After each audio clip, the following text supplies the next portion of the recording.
Alhamdulillah, dikejutkan Allah meninggalkan lena yang panjang. Dingin air wudukku, titisan menggugur dosa. Alhamdulillah atas hidayah. Subhanallah, agungnya kuasa-Mu, hebat kebesaran-Mu ya Allah. Tangisku memuji-Mu, meruntun di jiwa. Subhanallah atas hidayah. Mihrabul Quran, ku jiwai kalam-Mu yang suci, penawar hidup dan matiku, suluhan hidup dan hati. Mihrabul Quran, menikmati hikmah yang terpuji, nilai hidup damai terisi. Subhanallah walhamdulillah.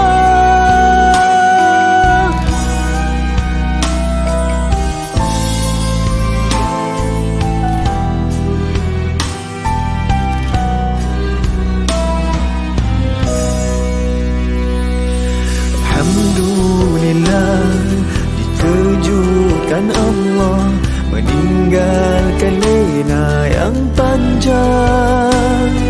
Dingin air wudukku, titisan menggugur dosa. Alhamdulillah atas hidayah.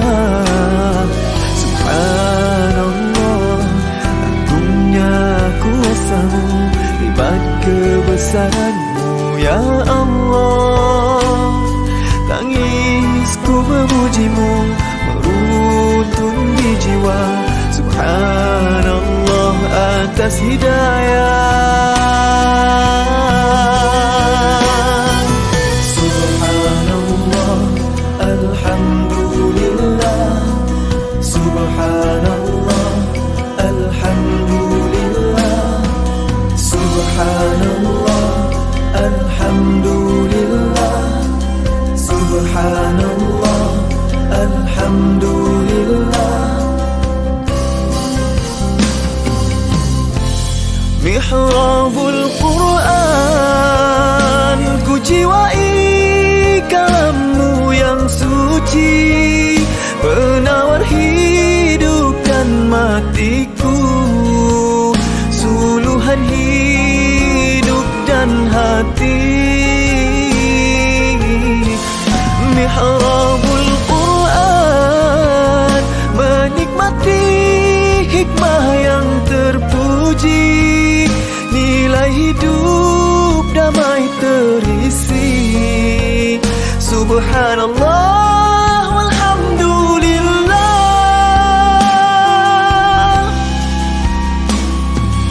Hasbunallah wa ni'mal wakil, cukup dengan-Mu untuk hidupku, siang dan malamku, suka dan dukaku. Dengan kalam-Mu aku bahagia ya Allah.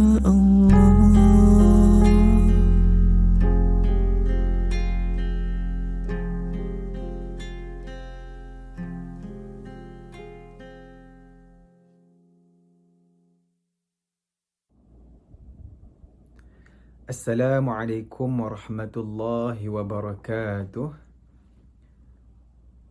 Alhamdulillahi rabbil alamin, wassalatu wassalamu ala asyrafil anbiya'i wal mursalin wa ala alihi wa sahbihi ajma'in. Alhamdulillah, apa khabar ya sahabat-sahabat Mihrab yang dikasihi Allah Subhanahu wa taala.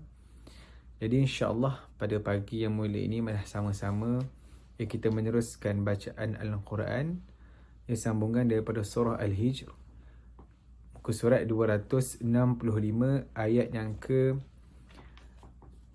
9 muka surat 267, ayat yang ke-91 insya-Allah.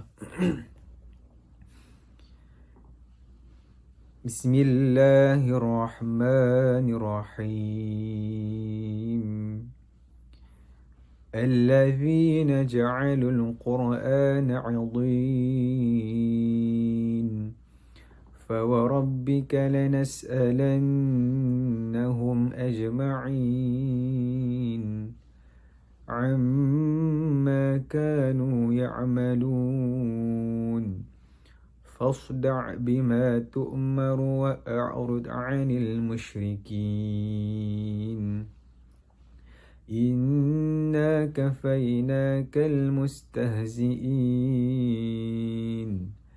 الذين يجعلون مع الله إلها آخر فسوف يعلمون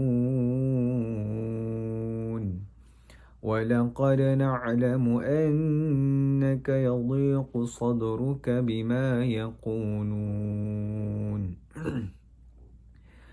فسبح بحمد ربك وكن من الساجدين واعبد ربك حتى يأتيك اليقين بسم الله الرحمن الرحيم أتى أمر الله فلا تستعجلوه سبحانه وتعالى عما يشركون ينزل الملائكة بالروح من أمره على من يشاء من عباده أن أنذروا أنه لا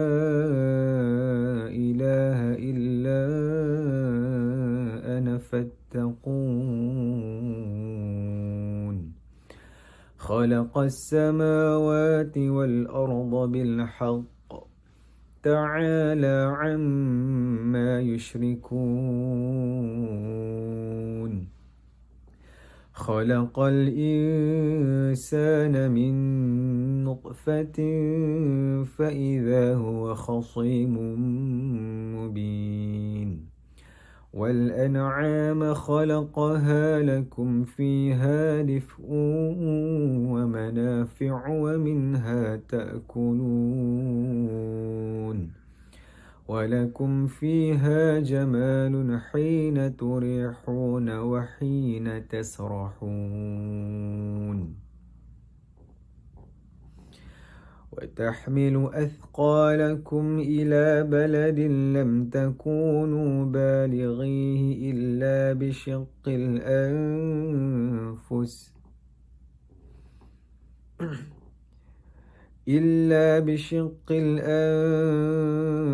إن ربكم لرؤوف رحيم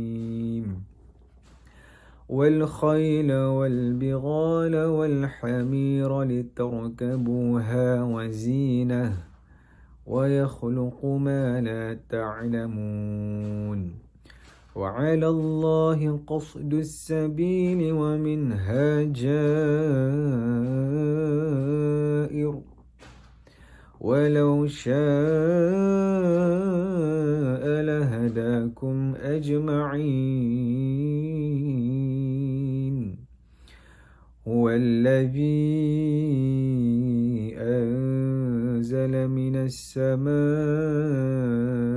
ماء لكم منه شراب من السماء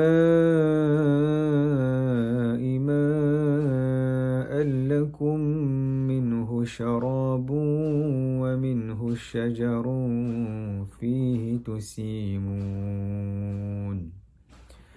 ينبت لكم به الزرع والزيتون والنخيل والأعناب ومن كل الثمرات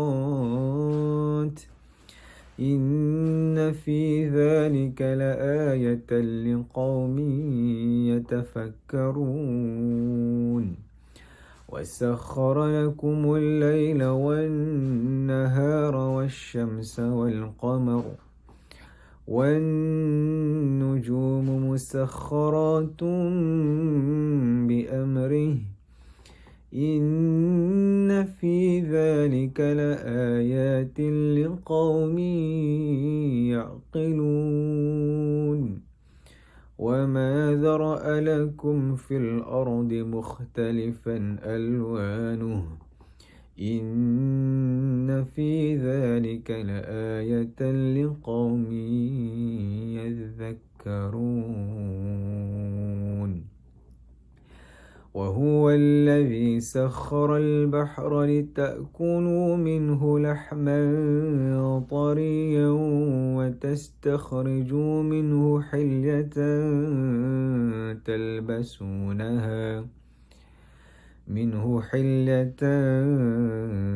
تلبسونها وترى الفلك مواخر فيه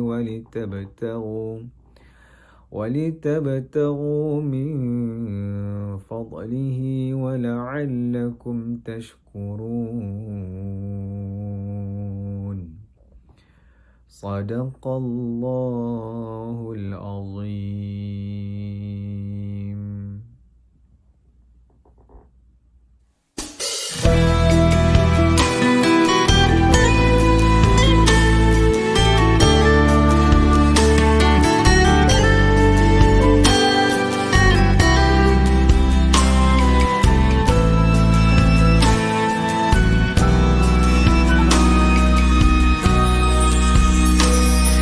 Alhamdulillah, dikejutkan Allah meninggalkan lena yang panjang.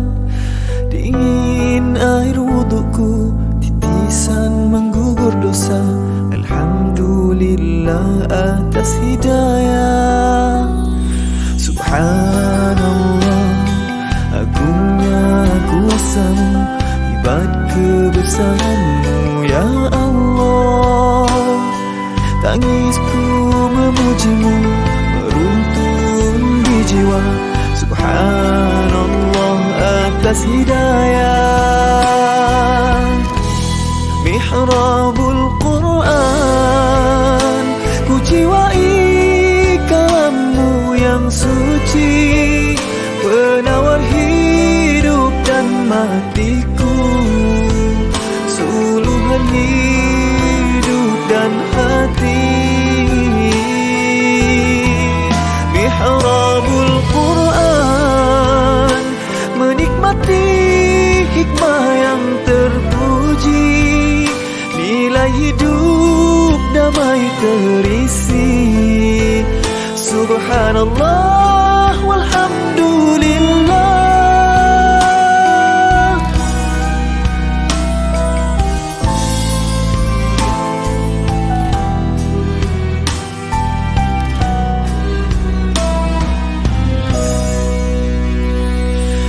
Alhamdulillah, dikejutkan Allah meninggalkan lena yang panjang. Dingin air wudukku, titisan menggugur dosa. Alhamdulillah atas hidayah. Subhanallah, agungnya kuasamu, hebat kebesaranmu ya Allah. Tangisku memujimu, meruntun di jiwa. Subhanallah atas hidayah. Subhanallah, alhamdulillah. Subhanallah, alhamdulillah. Subhanallah, alhamdulillah. Subhanallah, alhamdulillah.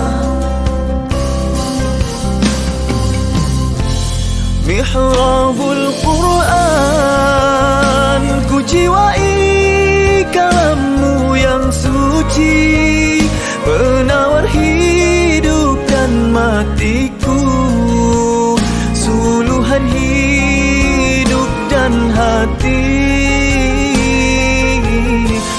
Mihrabul Quran, menikmati hikmah yang terpuji, nilai hidup damai terisi.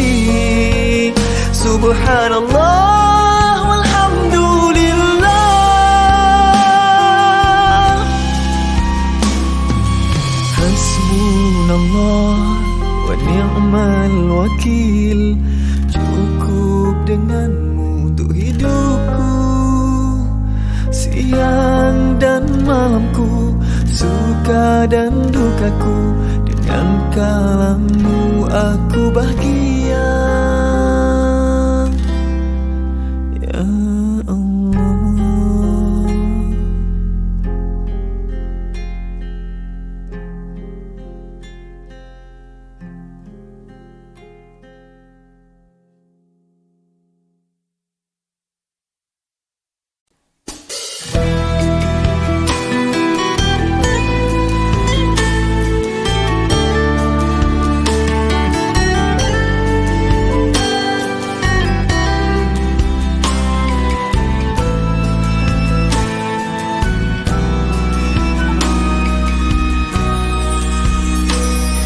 Alhamdulillah. Bismillahirrahmanirrahim. Assalamualaikum warahmatullahi wabarakatuh. Alhamdulillahi rabbil alamin. Wassalatu wassalamu ala rasulillahil amin wa ala alihi wa sahbihi ajmain. Yang Ustaz hormati lagi kasihi seluruh sahabat-sahabat daripada Mihrab Al-Quran kajian Asmaul Husna. Ustaz doakan agar kita dilindungi oleh Allah Subhanahu Wa Taala daripada apa jua malapetaka, terutama sekali pada hujung tahun seumpama ini yang kerap berlakunya banjir, bah besar, agar Allah Subhanahu Wa Taala menyelamatkan kita daripada musibah tersebut. Hadirin sekalian, insya-Allah pada pagi ini kita terus menyambung ya bicara Asmaul Husna Al-Mu'izz, di mana kita cuba semak balik apa yang telah pun kita belajar sebelum ini. Okey, hadirin sekalian, Ustaz sebut kepada tuan-puan jangan lupa untuk share, viral, like dan starkan program ini. Mudah-mudahan ia memberi manfaat kepada kita bersama, dan juga untuk teruskan mendaftar bagi program hafazan Al-Quran secara online untuk program Malaysia Menghafaz Al-Quran. Hadirin sekalian, pada siri yang lepas kita berbicara tentang Allah yang bersifat Al-Mu'izz, yang memuliakan, yang mengagung, yang mengangkat, yang memberikan sumber inspirasi kekuatan. Dan kita bahas juga pada siri yang lepas, Allah menganugerahkan Al-Izz, kemuliaan, keunggulan, mutu yang hebat. Dan perbahasan kita apa dia? Tiada sebutan yang disandarkan kepada Allah kecuali dalam bentuk kata kerja.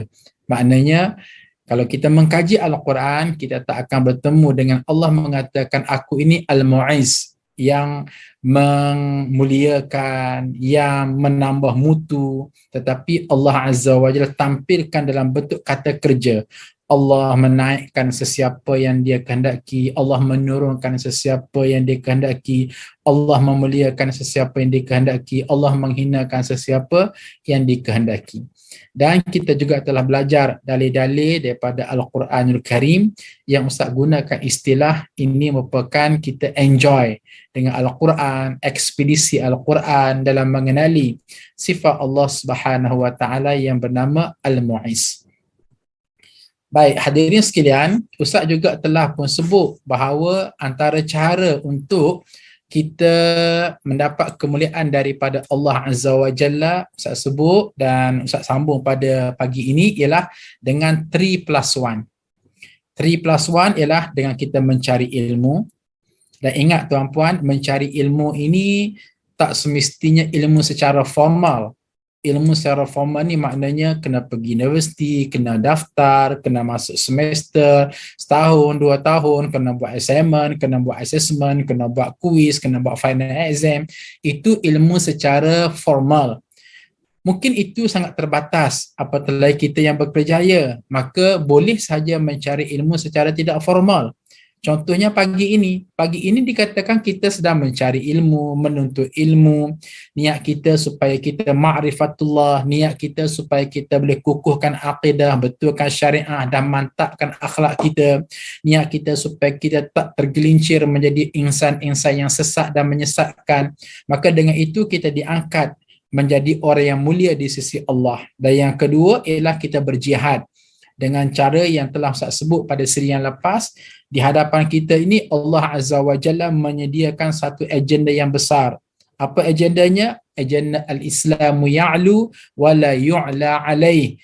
Kita mesti berusaha, berjuang, kita mesti bersungguh-sungguh untuk bersama-sama menegakkan Islam, syariat Islam, undang-undang Islam, pemerintahan Islam di atas muka bumi, kerana ini merupakan sebahagian daripada sunnah Rasulullah sallallahu alaihi wasallam. Dan yang terakhirnya ialah kita dikehendaki supaya berbuat baik kepada ibu ayah kita sampai ke peringkat ihsan. Maka sesiapa yang melakukan 3 perkara ini pasti insya-Allah dia akan di'izzu, dia akan dimuliakan oleh Allah, dia akan dimantapkan oleh Allah, dia akan dijulang oleh Allah, dia akan dikukuhkan oleh Allah, dia akan dimuliakan oleh Allah Azza wa Jalla.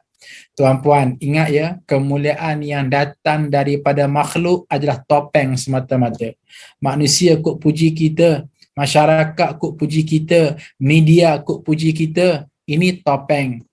Ini merupakan palsu. Mereka puji kerana ada kepentingan. Mereka puji kerana mereka tak tahu pun sudut kekurangan yang ada pada kita. Maka pujian-pujian makhluk itu merupakan false. Sesuatu yang kurang pasti, bohong, palsu dan topeng semata-mata. Tapi Masya Allah, tabarakallah, bila Allah Subhanahu wa ta'ala sendiri yang memuji kita, yang menjulang kita, yang mengangkat kita, yang memuliakan kita, yang mengukuhkan kedudukan kita, maka ini merupakan sesuatu yang sangat luar biasa, sesuatu yang sangat-sangat kita kehendaki. Baik, tuan-tuan dan puan-puan, Al-Mu'izz, Ya'izzu, Allah yang mengangkat dan menjulang. Maka Tri itu adalah mencari ilmu, berjihad, berbakti kepada ibu bapa. Plus one tu kat mana pula Ustaz? Nah, pada pagi ini kita sambung yang plus one. Plus one-nya ada di sini tuan-puan. Sudah tengok skrin Ustaz? Nah, ada di sini. Ada pada surah Al-Isra ayat 79. Allah Subhanahu wa ta'ala berfirman, A'udzubillahi minasyaitonirrajim.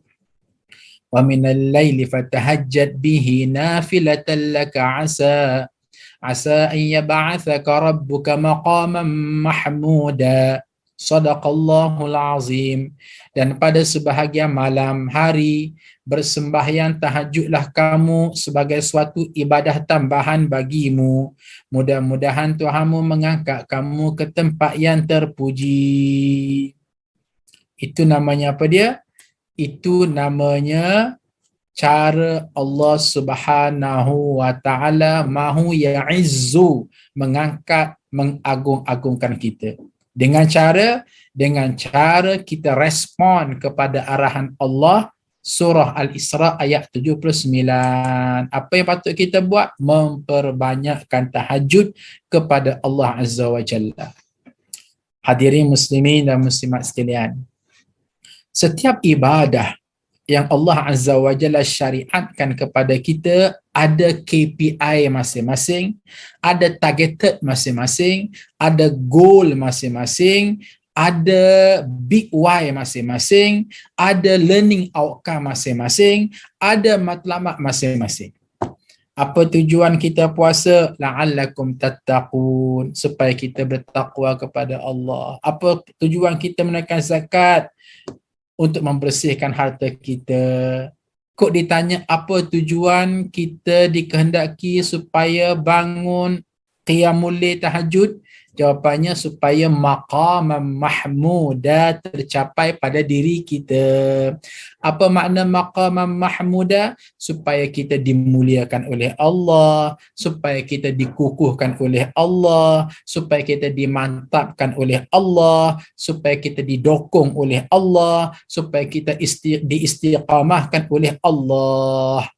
Maknanya apa dia? Ini sekaligus menjawab kepada soalan yang mungkin tuan-puan tanya, Ustaz, makcik ni lesu lah daripada beribadah.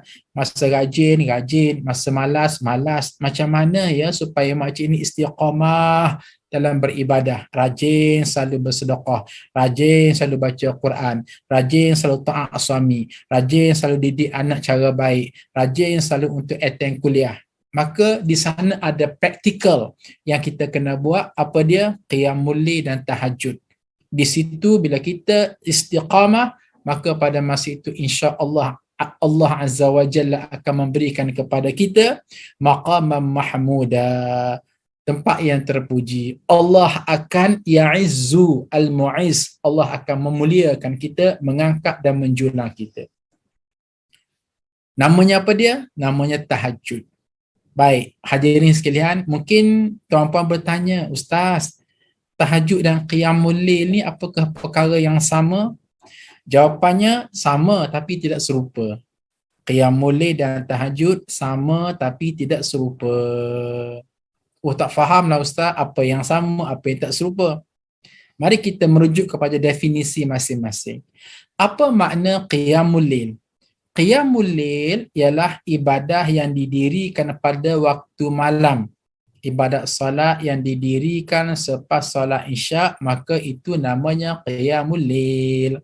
Contoh, kita malam ini solat Isyak. Selepas solat Isyak kita pun buatlah ba'diyah Isyak 2 rakaat. Maka ba'diyah Isyak 2 rakaat itu namanya qiyamul lail. Di bulan Ramadan, selepas solat Isyak kita pun solat tarawih. Maka solat tarawih juga dikatakan qiyamul lail. Okey, kita buat solat witir selepas solat Isyak pun dinamakan qiyamul lail. Oh, kita buat solat hajat selepas solat Isyak pun dikatakan qiyamul lail. Apa jua ibadat solat yang kita dirikan selepas waktu Isyak itu namanya qiyamul lail. Apa pula yang dikatakan tahajud? Tahajud ini juga ibadat solat juga. Didirikan pada waktu malam juga, selepas solat Isyak juga, tapi disyaratkan tidur terlebih dahulu. Biarpun sekejap, balik daripada solat Isyak pukul 9 malam, entah macam mana tertidur, langsung pukul 12 bangun. Boleh tak untuk kita bangun, ambil wuduk, siapkan diri, hampas sejadah, usolli sunnatat tahajud. Saja aku solat tahajud 2 rakaat lillahi ta'ala. Jawabnya boleh dan valid untuk kita sebab syarat telah pun ada pada kita. Lepas Isyak, ya. Telah pun tidur, ya. Maka boleh, tidak ada masalah apa-apa. Habis tu ustaz yang orang kata tahajud tu yang paling afdal pukul 2 pagi, 3 pagi, itu merujuk kepada saat-saat yang afdal semata-mata. Tapi dari segi boleh ke tak boleh? Boleh. Kerana telah pun berlaku kepada kita syarat apa dia? Tidur selepas solat Isyak. Jadi, apa yang saya ingin tekankan di sini ialah sesiapa yang padanya melaksanakan ibadat solat tahajud dan dia istiqamah dengan solat tahajud, maka tidak ada sebab kecuali Allah Subhanahu wa taala akan kukuhkan hidupnya, muliakan hidupnya, angkat hidupnya, julang hidupnya dan rasa bangga atas kehidupannya. Jadi tuan-tuan dan puan-puan, perkara yang saya sebut ni dia payah nak absorb secara ilmu yaqin. Payah untuk kita absorb secara knowledge. Kecuali perkara ini hendaklah dilalui secara praktikal. Dengan erti kata lain, mungkin tuan-puan bertanya, macam mana Ustaz ya? Orang yang kerap qiyamul lail tahajud ni, dia terasa hidup dia dijaga oleh Allah, dijulang oleh Allah, dimuliakan oleh Allah, dimantapkan oleh Allah, dikukuhkan oleh Allah. Maka jawapannya, kena rasalah sendiri, kena tahajudlah sendiri dan istiqamalah dengan tahajud tersebut hari ke hari, minggu ke minggu, bulan ke bulan, tahun ke tahun sampai ke garis Kalau kita tak bangun tahajud, kita rasa terkilan. Ini penanda aras bahawa kita sudah sebati dengan solat tahajud, maka pada masa itu insya-Allah pasti Allah Subhanahu wa taala akan memberikan kepada kita al-izzu, kemuliaan yang datang daripada sifat Allah Subhanahu wa taala. Kita dah explain, makan gula rasanya manis. Tiba-tiba orang tanya, manis tu macam mana? Manis lah manis. Iyalah, manis tu macam mana? Manis lah bila kita makan gula, kita akan terasa zup sampai ke kepala, rasa manis sangat. Tak faham lah manis tu macam mana. Nak senang cerita, makanlah sendiri. Inilah dia dengan bab tahajud dan kemuliaan. Macam mana ya Allah akan memberikan kemuliaan, mengukuhkan hidup kita, kukuhkan ekonomi kita, kukuhkan jati diri kita, kukuhkan hubungan kekeluargaan kita, kukuhkan perjawatan kita yang kita sandang di tempat kita bekerja. Benda tu tak akan dapat diabsorb, dirasai, kecuali buatlah sendiri. Satu patah nasihat daripada Sayyid Qutb rahimahullah. Sayyid Qutb ni tuan-puan ialah seorang alim yang mengarang kitab tafsir yang bernama Tafsir fi Zilalil Quran. Terjemahannya ialah bernaung di bawah naungan Al-Quran. Antara lain beliau menyebut al-hayatu fi zilalil Qur'ani ni'matun la ya'rifuha illa man zaqaha.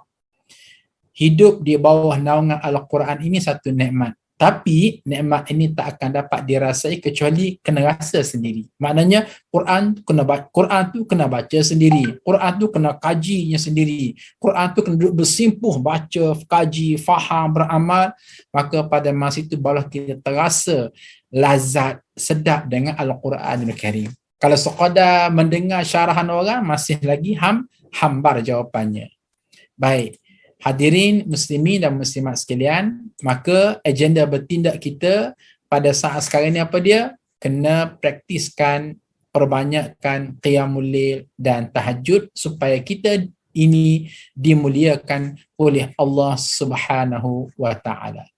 Tuan-tuan hadirin muslimin dan muslimat yang dirahmati Allah sekalian, mari kita bercakap tentang kemuliaan insan sesuai dengan Allah yang bersifat Al-Mu'izz, yang memuliakan, yang mengangkat dan menjulang.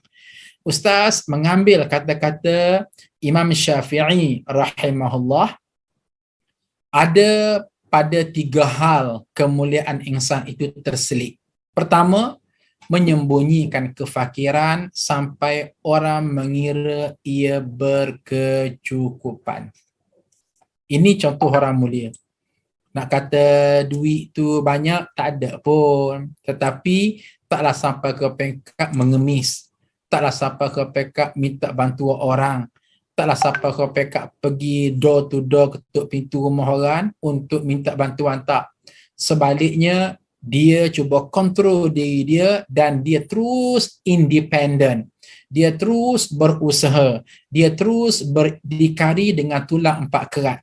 Maka ini merupakan orang yang mulia. Sebab itulah hadirin muslimin dan muslimat sekalian, Rasulullah SAW pernah bersabda, inna minadh-dhunubi la yukaffiruha bisalatin wala siyami wala zakatin wala hajj. Nun, di sana adanya dosa-dosa yang tidak dapat dikafarahkan biarpun kita banyak salat, banyak puasa, banyak zakat, banyak haji, tetapi yukaffiruha bikasbil ma'isyah. Dosa itu dapat diampunkan oleh Allah Azza wa Jalla dengan gigihnya kita mencari rezeki. Gigihnya kita mencari rezeki yang halal sehingga dapat duit, satu hal. Dalam masa yang sama, Allah Azza wa Jalla akan mengkafarahkan, menghapuskan dosa-dosa tertentu yang ada pada kita yang sememangnya tak disebut oleh Allah Azza wa Jalla tetapi dianggap sebagai dosa yang special yang kita buat. Allah padamkan. Kenapa? Allah memuliakan seseorang yang berusaha mencari rezeki. Allah memandang tinggi orang yang hidup tidak meminta-minta. Habis tu Ustaz, yang tengok di luar sana ramai yang meminta derma, infak, fi sabilillah, untuk bina sekolah, untuk bina tahfiz, untuk bina surau, untuk bina masjid dan seumpamanya. Hadirin sekalian, ini harus dibezakan di antara keperluan peribadi dan keperluan ummah. Yang Ustaz maksudkan tadi itu keperluan peribadi, minta derma untuk peribadi, minta bantuan untuk peribadi. Ini yang kurang dituntut oleh Islam, yang diminta supaya kita menyembunyikan kemiskinan kita, sebaliknya kita gantikan dengan usaha gigih kita, dan usaha gigih kita itulah yang akan diampunkan oleh Allah Azza wa Jalla dosa-dosa kita. Adapun yang kita minta itu, yang kita minta derma itu, yang kita minta sedekah itu, yang kita minta infak itu dalam bentuk untuk ummah, untuk masjid, untuk surau, untuk sekolah agama, untuk tahfiz, untuk bantuan fakir miskin, untuk anak yatim, kita on behalf mereka ini semua, maka itu bukanlah sesuatu yang mazmum, bukanlah sesuatu yang tercela, tak. Bahkan harus diingat hadirin sekalian, Islam ini sentiasa saja agama yang meneruskan agenda infak. Sebelum tertegaknya daulah Islamiyah di Madinah, infak diteruskan. Selepas tertegaknya daulah Islamiyah, maka survival infak juga diteruskan. Maka kita kena faham hal ini, ya. Baik, yang kedua ialah al-izzu, kemuliaan insan itu ialah menyembunyikan marah sampai orang mengira ia redha. Hadirin muslimin dan muslimat yang budiman dan beriman, perasaan marah ini ada pada semua orang. Jangan kata tidak ada. Sebab perasaan ini adalah suatu bekalan yang diberikan oleh Allah kepada semua manusia. Semua manusia ada rasa sayang, rasa kasih, rasa rindu, rasa tenang. Itu hal yang positif. Sebagaimana pada diri manusia juga ada package yang negatif. Rasa bosan, rasa cemburu, rasa dengki, rasa menyampah, rasa iri hati, rasa kesumat dan seumpamanya. Termasuklah rasa marah. Tapi kenapa hadirin sekalian dalam hal ini mendapati orang yang biarpun ada padanya rasa marah tapi dia tak marah? Kenapa orang yang adanya perasaan benci tapi dia tak benci? Sebab dia kontrol marah dia. Dia kontrol benci dia. Dia kontrol hasad dengki dia. Maka sebagai imbangan mereka yang berjaya kontrol perasaan marah, kontrol perasaan benci, kontrol perasaan hasad dengki pada seseorang itu, maka di sebalik dia berjaya kontrol, Allah Subhanahu wa taala memuliakan dia dunia dan akhirat. Dunia dan akhirat. Olehnya demikian, kita belajar Asmaul Husna pada pagi ini, tiba masa kepada Al-Mu'izz, Allah yang memuliakan, Allah yang menguatkan, Allah yang mengutuhkan. Maka sebagai agenda bertindak kita mesti berusaha untuk memupuk dan menahan perasaan-perasaan yang negatif itu, kontrol marah kita, kontrol dengki kita, kontrol dendam kita, kontrol kesumat kita, dan kita nyah daripada diri kita, maka sebagai balasan Allah Azza wa Jalla akan memuliakan kita. Tuan-puan, Allah memuliakan kita ni bukan fake. Bukan tipu-tipu, tak. Bukan kata Allah memuliakan kita di dunia, di akhirat kelak Allah humbang kita ke neraka, tak. Bila Allah kata aku memuliakan kamu daripada dunia pemulia, di kubur pemulia, di pada mahsyar pemulia, sampai kepada syurga pemulia. Maknanya apa dia? Maknanya kemuliaan Allah ini adalah kemuliaan yang mutlak. Kemuliaan Allah ini kemuliaan yang bersambung. Bila Allah kata aku akan muliakan kamu di dunia akhirat, dan sesalah kita. Tak payah nak fikir panjang-panjang. Hidup ini hanya sebatas di antara orang kata pejam mata, celak mata, pejam mata, celak mata, maka kita akan berakhir dengan sebuah kematian. Baik. Kemuliaan insan al-mu'izz yang ketiga, menyembunyikan kesulitan sampai orang mengira ia senang. Masya Allah hadirin sekalian. Tidak ada seorang pun di atas muka bumi ini kecuali semua ada masalah. Sama ada kecil ataupun besar masalahnya. Namun, kalaulah seseorang itu, Masya Allah, boleh menyembunyikan kesulitan hidupnya, maka pada masa itu dia dianggap sebagai seorang yang mulia di sisi Allah Azza wa Jalla. Nabi Ayub alaihissalam, tuan-puan, diuji oleh Allah Azza wa Jalla dengan penyakit yang memenuhi badan. Tapi cuba tengok bagaimana cara Nabi Ayub begitu halus ketika berkomunikasi dengan Allah. Inni massaniyad-dhur wa anta arhamur rahimin. Wahai Allah, aku ni disentuh sikit saja dengan musibah, dalam keadaan kamu ni sangat baik, wahai Allah. Kalau kita nak terjemah dengan bahasa mudah, wahai Allah, alahai kamu gurau-gurau je dengan aku ni, kamu main-main je dengan aku ni, kamu uji aku dengan berbagai-bagai penyakit yang kena pada kulit aku, yang kena pada tulang aku, entah kanser ke, entah apa ke. Tapi itu semua mas. Mas ni maknanya sentuh-sentuh gitu je. Mas ni acah-acah gitu je. Masya Allah. Nak beritahu betapa halusnya hati budi Nabi Ayub alaihissalam. Yang dengan itulah dia mendapat kemuliaan di sisi Allah subhanahu wa ta'ala. Baik, hadirin muslimin dan muslimat yang dirahmati Allah sekalian.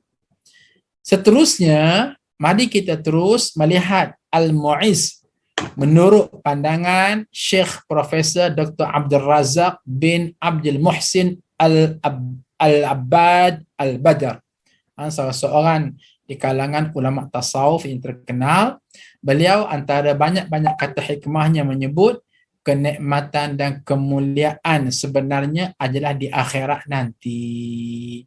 Ini keyword yang kita kena pegang dan kunci betul-betul.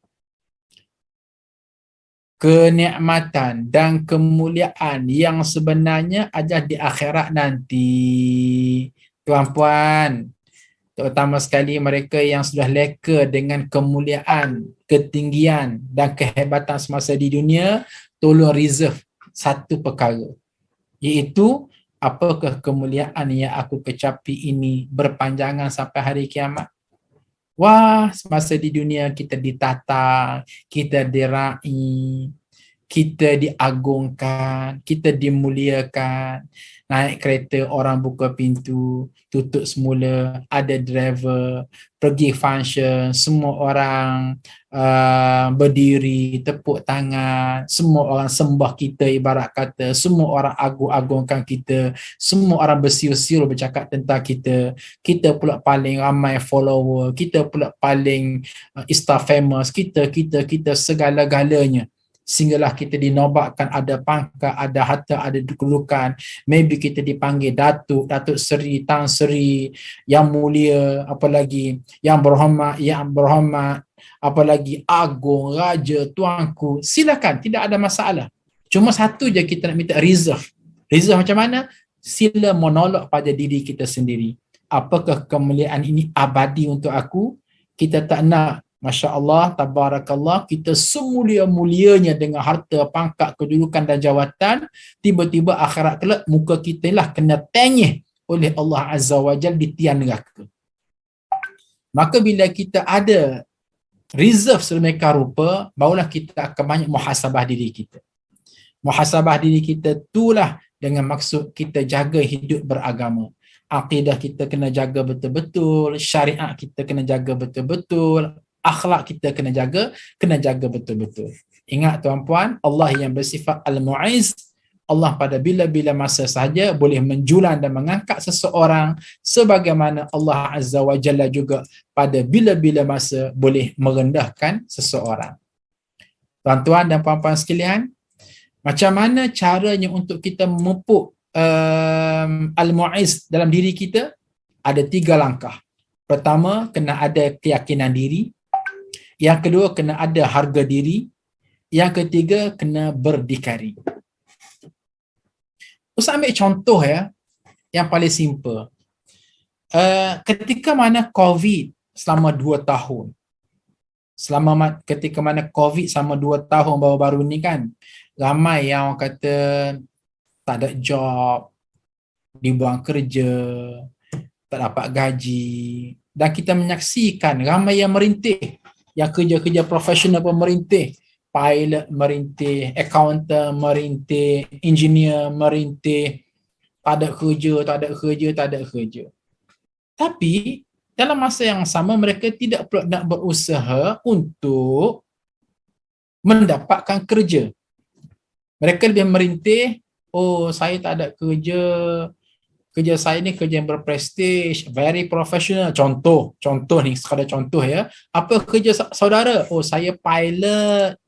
Pilot pun bukan calang-calang, tu dia Qatar Airways yang berprestige, tapi kena buang kerana COVID. Habis tu macam mana untuk survival? Itulah. Okey, cara untuk survival tu saya berniaga. Berniaga apa? Berniaga air tepi jalan lah. Berniaga apa? Berniaga online lah.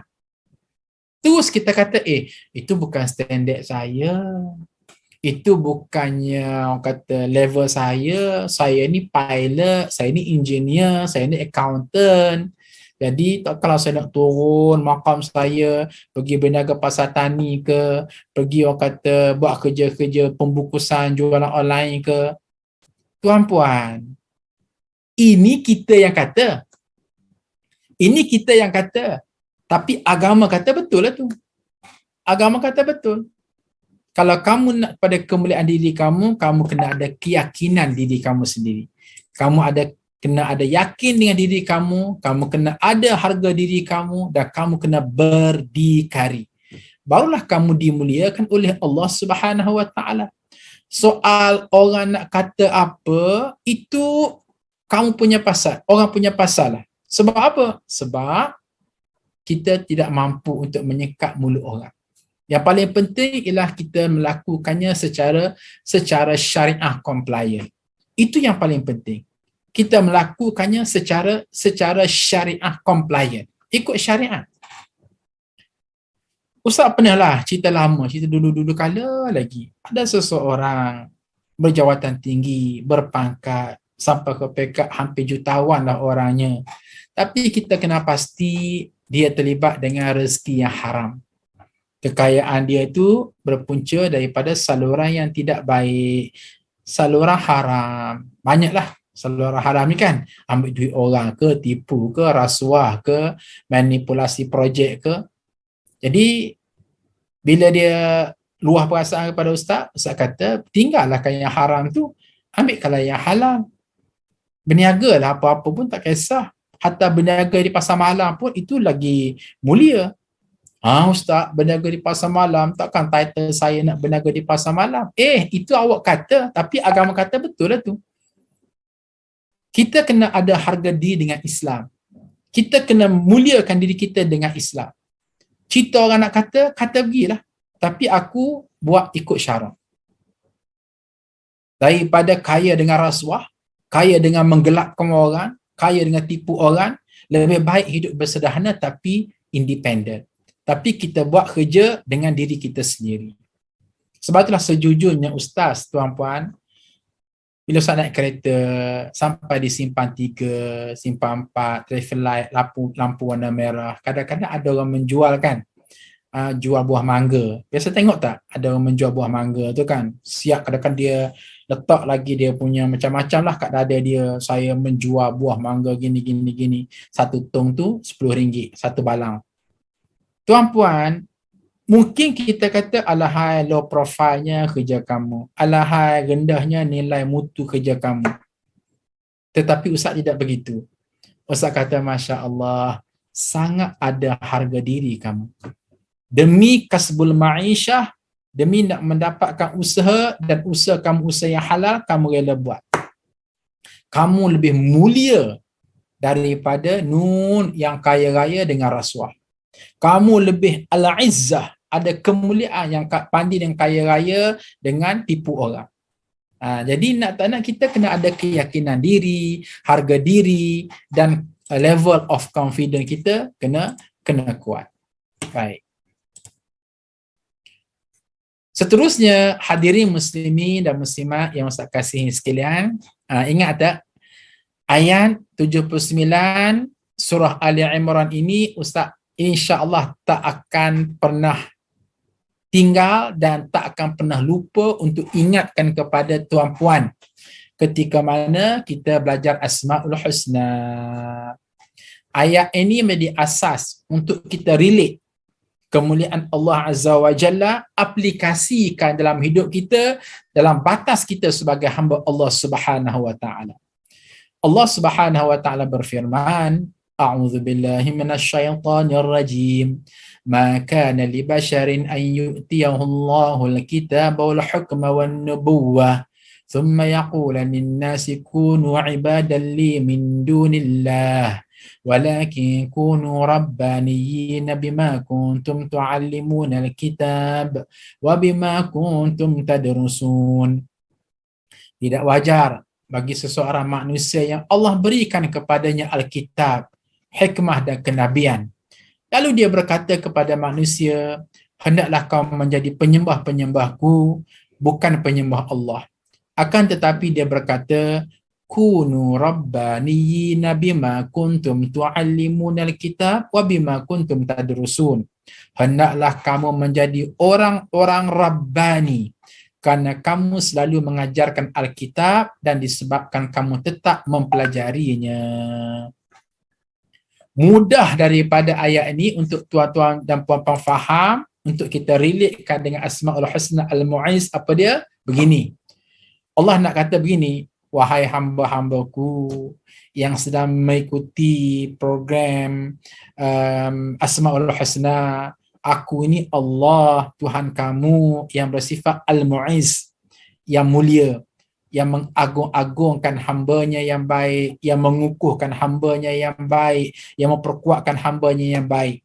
Maka aku minta kamu, wahai hamba-hambaku, apa dia? Kunu rabbaniyin. Cubalah tiru apa yang ada pada aku ini.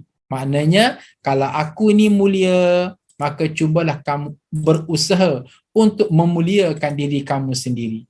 Kalau aku ini mulia, maka hendaklah kamu berusaha untuk mengangkat kedudukan ummah menjadi mulia.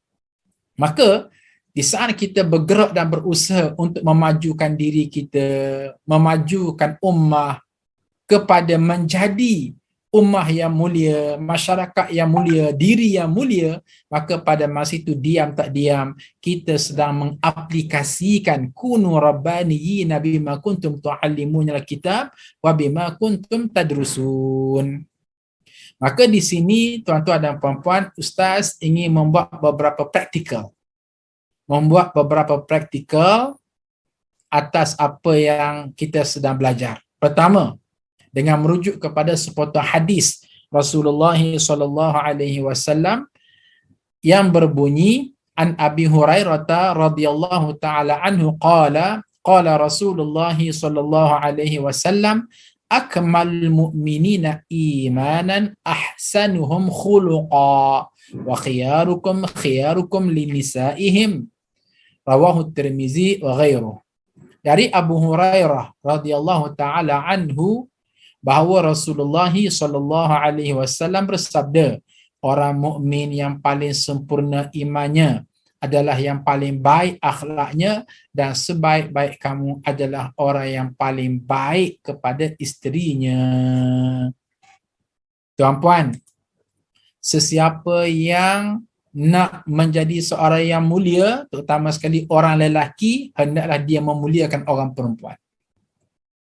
Wa imma orang perempuan tu isteri dia ke, anak dia yang perempuan ke, ibu dia yang perempuan ke, besan dia yang perempuan ke, adik-beradik dia yang perempuan ke, seka yang perempuan ke, maka tolonglah, hormatilah orang perempuan, railah orang perempuan, kasihlah orang perempuan, didiklah sebaik mungkin akan orang perempuan. Maka pada masa itu Allah Subhanahu wa taala akan memuliakan kita orang lelaki.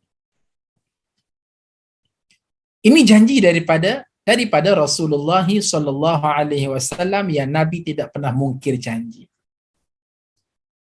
Baik, tuan-puan mungkin timbul soalan, Ustaz, saya dah cuba berkompromi, cuba didik elok-elok, cuba jaga elok-elok, cuba tarbiyah elok-elok, tapi yalah kadang-kadang mereka ni nakal, mereka ni payah faham, mereka ni emosinya kuat, mereka ni kadang-kadang percaturannya agak pendek.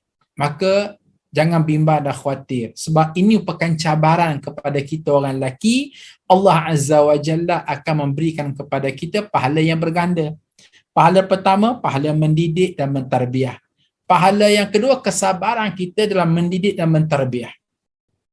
Sebab memang kita tak nafikan, orang perempuan kadang-kadang kita tak tahu apa yang mereka nak. Ini merupakan sesuatu yang biasa, bukan luar biasa. Kadang-kadang kita tidak tahu apa yang mereka nak.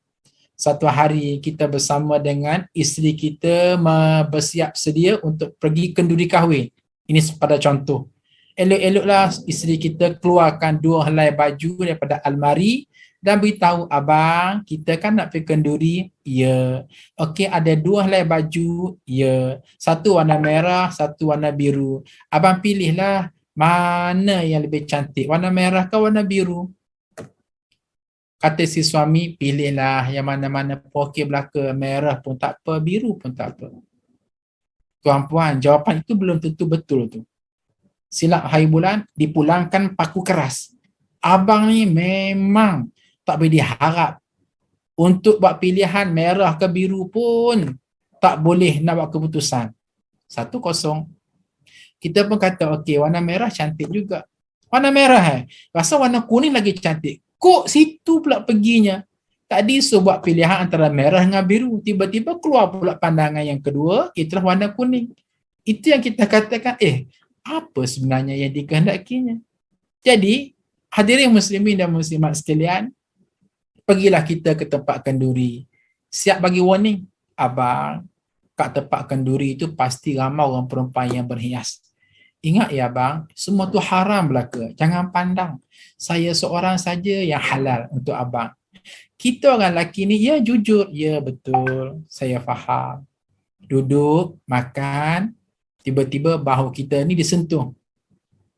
Abang, ya. Cuba tengok tu di hujung meja tu. Ya kenapa?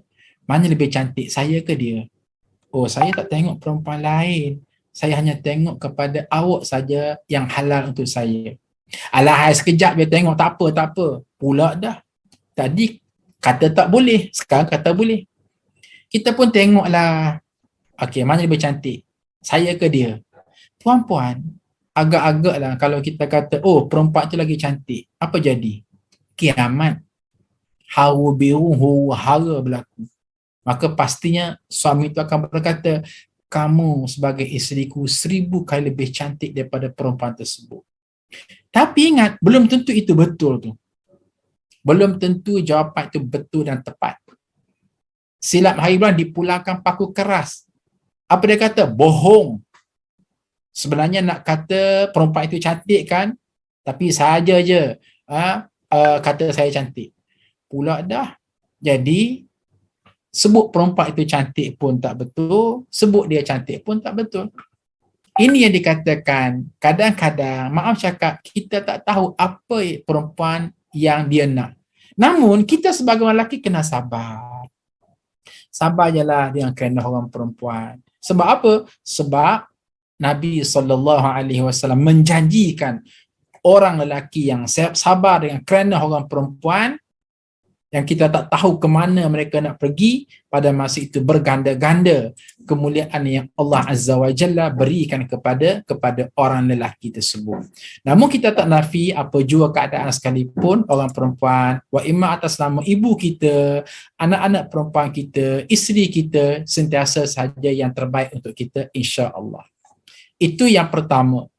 Yang kedua, atas nama kunu rabbaniyina bima kuntum tu'allimun alkitab wa bima kuntum tadrusun, kita dikehendaki supaya menjadi orang yang cuba meniru sifat Allah, iaitulah memuliakan orang dalam batas kita sebagai seorang manusia, ialah menyantuni anak yatim. Menyantuni anak yatim. Rasulullah SAW bersabda di bawahnya, kedudukanku dan orang yang menanggung anak yatim di syurga kahataini. Nabi buat tangan macam ni, sebagaimana yang ada dalam skrin. Jari telunjuk dengan jari tengah ni akrab. Jari telunjuk dengan jari tengah ni panjang pendek pun hampir sama. Nak beritahu ngam yang teramat sangat, baik yang teramat sangat. Jadi kira-kiranya apa dia? Nabi kata sesiapa yang menyantuni anak yatim, dia akan duduk bersamaku dalam syurga. Dalam keadaan dekat tak dekat dia dengan aku ni kahataini. Okey, sebagaimana jari telunjuk dengan jari tengah tidak ada pembatas dekat, maka begitulah aku dengan orang yang kafil yatim, yang menjaga anak yatim. Maknanya apa dia? Hadis ini nak beritahu pertama sekali, insya-Allah confirm biiznillah orang yang jaga anak yatim masuk syurga. Kalau tidak, masa akan duduk bersama dengan Nabi. Yang kedua, masuk syurga tu pula bukan kata kita ni jauh-jauh dengan Nabi. Nabi duduk tingkat lain, kita duduk tingkat lain. Nabi menjadi residen lain, kita dan residen lain tempat syurga. Tak. Dekat. Dekat yang teramat sangat. Sehingga kita dengan Nabi boleh bersapa, boleh kata sapu menyapu, boleh kata bersembang directly. Ini merupakan at-takrim wal waqar. Satu bentuk penghormatan yang Allah Azza wa Jalla berikan kepada kafil yatim, kepada mereka yang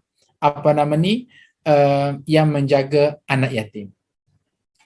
Baik. Hadirin muslimin dan muslimat sekalian, mungkin tuan-puan timbulkan soalan begini tahu. Ustaz, yalah saya ni kadang-kadang tak ada masa lah Ustaz nak pergi menyantuni anak yatim, nak merai anak yatim. Saya ni sibuk, saya ni banyak urusan, kadang-kadang anak yatim tu jauh daripada seka tempat saya hidup, jauh daripada residen tempat saya hidup. Maka macam mana cara saya ni supaya ada kesempatan untuk menjaga anak yatim agar saya ini ya'izzu, dimuliakan oleh Allah Azza wa Jalla melalui sifat Allah yang bersifat Al-Mu'izz, Asma'ul Husna yang kita bahas. Tuan-puan, ini soalan yang membabitkan teknikal. Ustaz sangat berkenan dan sangat bersetuju dengan sesetengah masjid dan surau.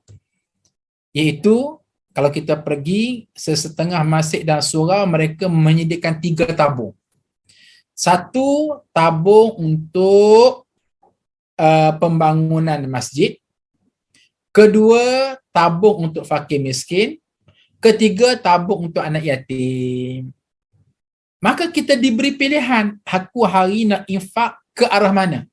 Oh, nak infak untuk tabung pembangunan masjid, untuk utility masjid ke, untuk bayaran sagu hati penceramah ke, untuk elektrik masjid ke, ataupun okey aku nak pilih untuk fakir miskin, ataupun nak pilih untuk anak yatim. So apa yang berlaku di sini ialah, pertama sekali, tuan-puan percayalah, kalau kita ada duit RM2 untuk kita yang pergi bagi sendiri kepada anak yatim, mungkin kita kata, tak teramak lah aku, RM2 sikit sangat. Tapi ingat, bila kita masuk dalam tabung anak yatim, betul, RM1 je kita masuk. Tapi ingat, bukan kita seorang sahaja yang masuk. Orang lain pun masuk, orang lain pun masuk, orang lain pun masuk. Bila dikumpulkan, bukan RM2, tu dia RM500.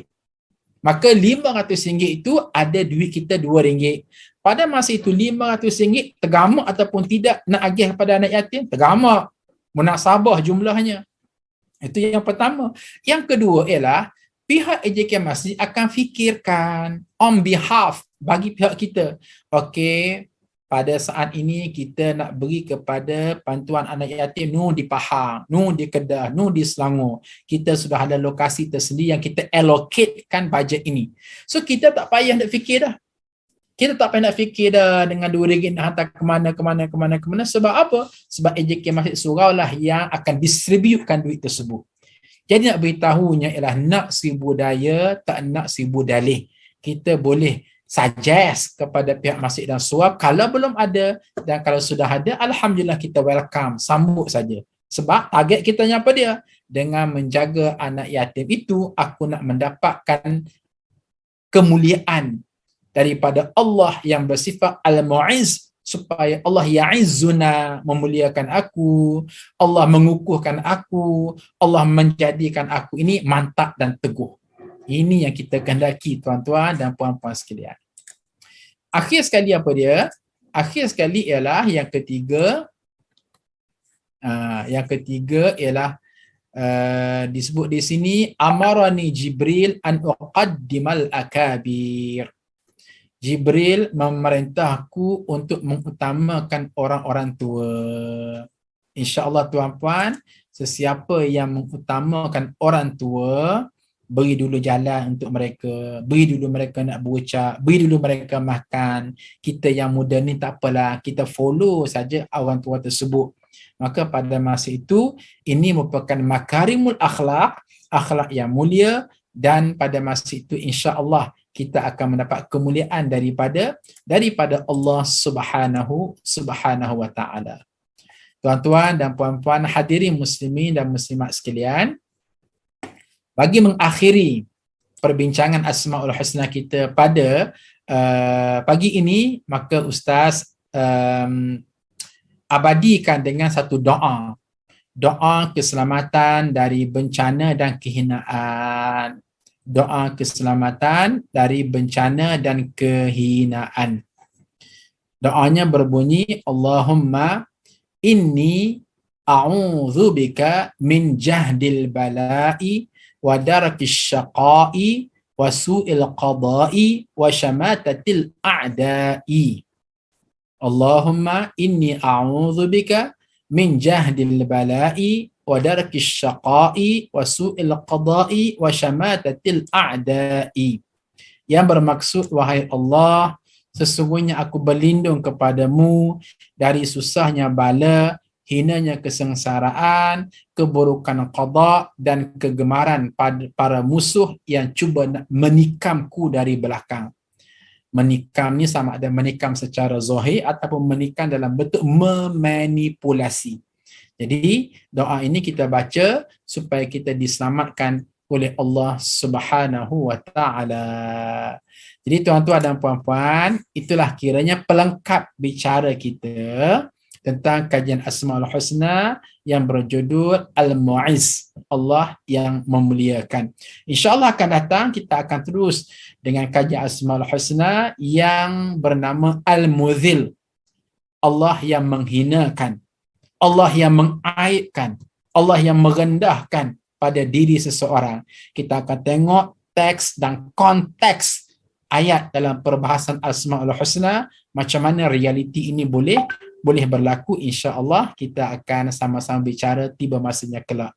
Mengakhiri perbincangan kita pada pagi ini, maka Ustaz sekali lagi merayu kepada tuan-tuan dan puan-puan, sebagai imbangannya Ustaz sentiasa membuka ruang dan peluang kepada tuan-puan untuk berinfak, bersedekah, berzakat, berjariah, berwakaf, memberikan sumbangan kepada Ma'had Tahfiz Integrasi Sains Madinatul Hufaz bagi pembelian tanah untuk fasa yang ketiga, dan seterusnya ialah membina akan bangunan bagi menampung penambahan pelajar yang menekuni mempelajari hafazah Al-Quran 30 juzuk dan juga subjek agama dan akademik. Mudah-mudahan ia menjadi amal jariah dan jalan kita menuju Al-Jannah ke syurga. Sekian, terima kasih. Assalamualaikum warahmatullahi wabarakatuh.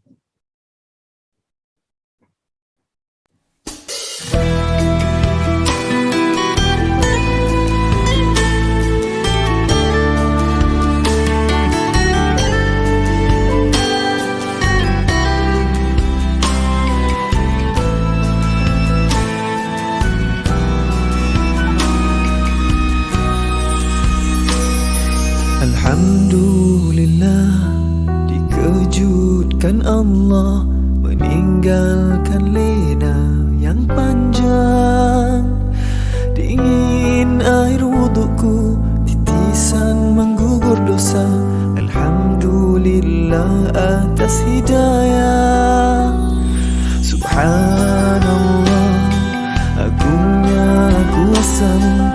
hebat kebesaran-Mu ya Allah.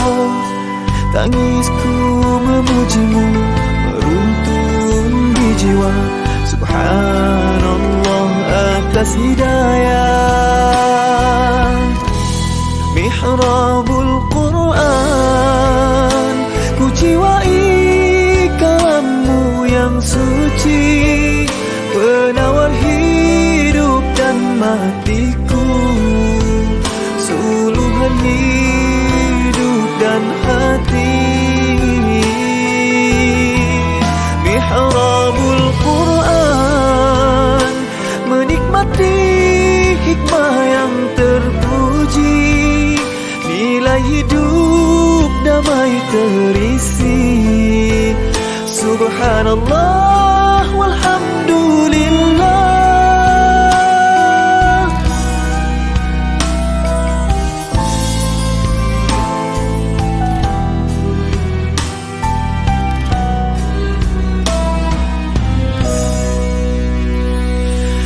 Alhamdulillah, dikejutkan Allah meninggalkan lena yang panjang.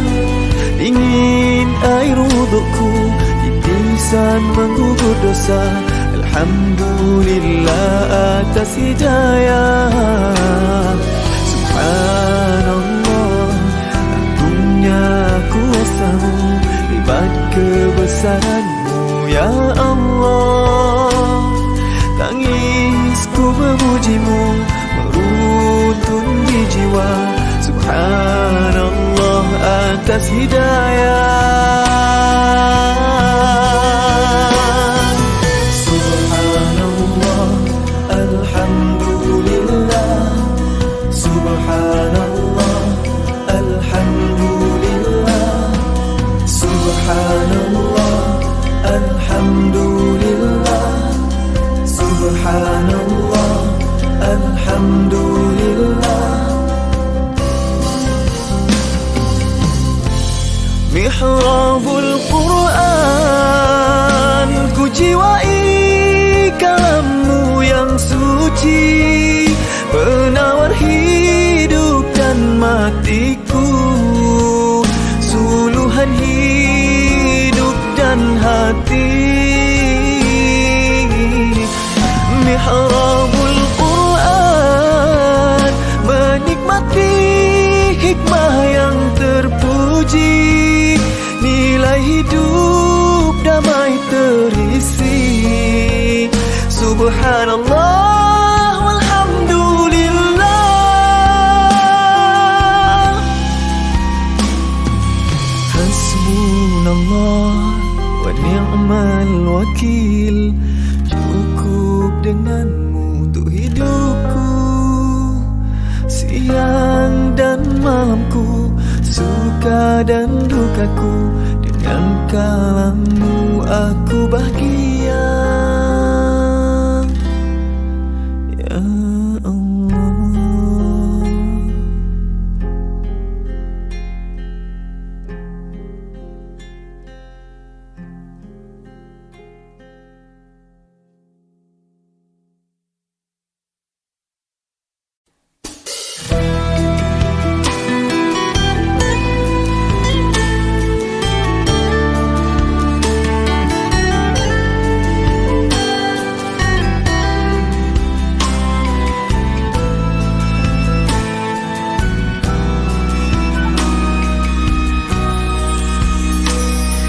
Alhamdulillah, dikejutkan Allah meninggalkan lena yang panjang. Dingin air wudukku, titisan menggugur dosa. Alhamdulillah atas hidayah. Subhanallah, agungnya kuasa-Mu, hebat kebesaran-Mu ya Allah. Tangisku memuji-Mu meruntun di jiwa. Subhanallah atas hidayah. Mihrabul Quran, ku jiwai kalam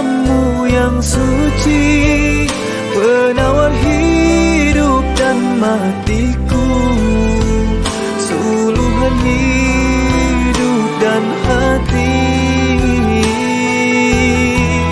Mihrabul Quran, menikmati hikmah yang terpuji, nilai hidup damai terisi. Subhanallah walhamdulillah.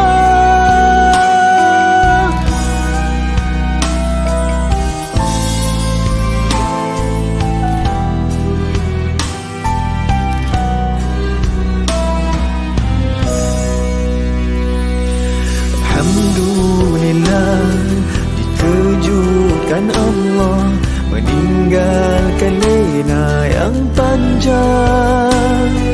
Dingin air wudukku, titisan menggugur dosa. Alhamdulillah atas hidayah.